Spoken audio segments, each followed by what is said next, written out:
در یک کارگاه با نور کم، تکشه‌ای از چوب روی توده‌ای از خاکر دور ریخته شده بود. زمانی که بخشی از یک درخت بلوط بزرگ بود، روزای پر جنب و جوش خود را به یاد می آورد. روزایی که در آن تاب می خورد، گرمای خورشید را احساس می کرد و زندگی را در اطراف آن پرورش می داد. همانطور که صنعتگر را تماشا می کند که مبلمان زیبایی را از قطعات دیگر ایجاد می کند، احساس عمیقی از غم و اندوه و طرد شدن احساس می کند.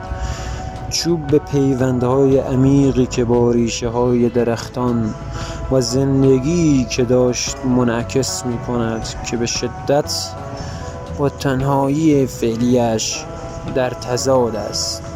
این برش از طریق خاطرات زودگذر، لذت حضور در طبیعت و خنده کودکانی را که زیر شاخه‌های آن بازی می‌کردند را به یاد می‌آورد. با این حال، با گذشت زمان‌ها و شلوغی کارگاه از فعالیت، شروع به پذیرش سرنوشت تلخ خود می‌کند.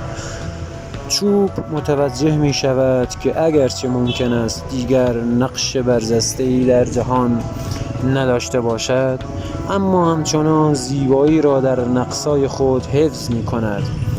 در لحظه‌ای دردناک و تلخ، صنعتگر متوجه این برش نادیده گرفته می شود که همان تکه چوب کوچک داستان ما بود می شود و جرقه‌ای از الهام را احساس می کند. با هدفی جدید او تصمیم می گیرد که آن را در یک جا کلیدی کوچک و پیچیده‌ای حک کند.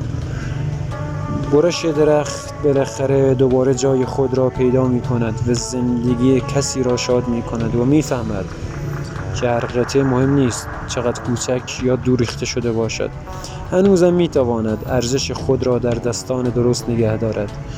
امیدوارم که از این داستان کوتاه و جالب یک تکه درخت کوچک خوشتون اومده باشه. با سابسکرایب کردن کانال من انرژی زیادی بهم میدهید و باعث میشوید که داستان‌های زیبا و کوچکی بیشتری براتون ایجاد بکنم. دوستتون دارم.